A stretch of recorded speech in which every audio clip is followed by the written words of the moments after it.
Sa ikalawang anibersaryo ng madugong engkwentro sa Mama Sapano, nagmarcha patungo sa tanggapan ng ombudsman ang ilang kaanak ng SAF-44.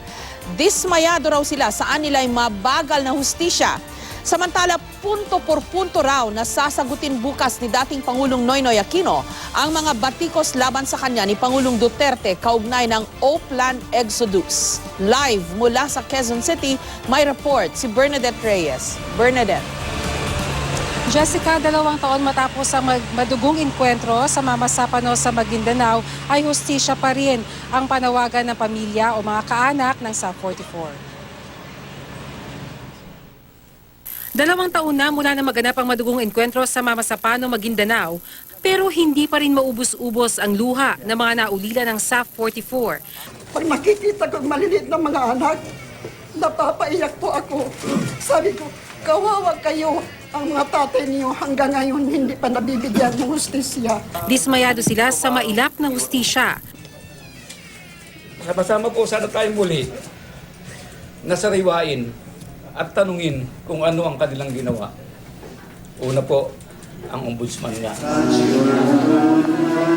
Kanina, isang misa ang inalay ng PNP para sa SAF-44. Pagkatapos, nagmarcha mga kaanak ng mga nasawing pulis patungo sa Office of the Ombudsman, pasa ng krus na may pangalan ng SAF-44. Panawagan nila, ituloy ang investigasyon sa mga reklamong inihain nila. Kahapon, kinasuhan na ng Ombudsman sa Sandigan Bayan ng graft at usurpation of public function, sina dating PNP Chief Alan Purisima at dating SAF Director Getulio Napeñas. Pero ang Volunteers Against Crime and Corruption o VACC hindi kontento.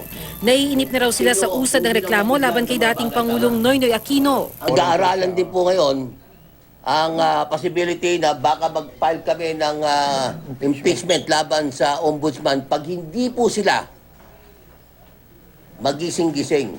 Sagot naman ni Ombudsman Conchita Carpio Morales. Never mind that. Let them charge me.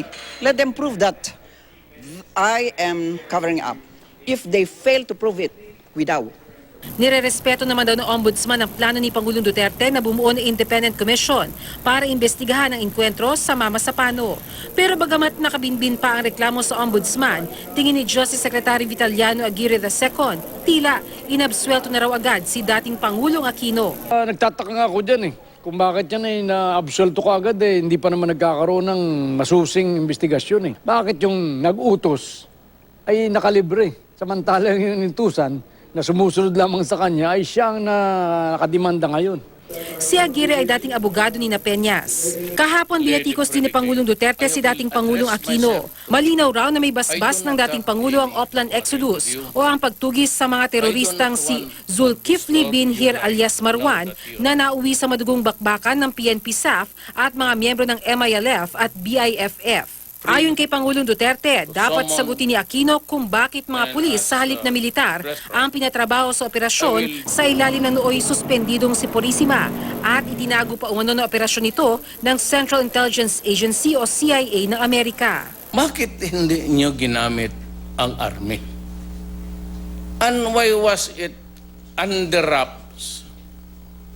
At bakit niyo tinago na actually it was an operation of the CIA? Kanina sa pagdiriwang ng ika-84 na anibersaryo ng kapanganakan ng kanyang ina, sinabi ni dating Pangulong Aquino na punto por punto niyang sasagutin bukas ang mga batikos ni Pangulong Duterte. There were a lot of points raised yesterday's speech. So we just wanted to make sure of our replies na we've double-checked all of the facts.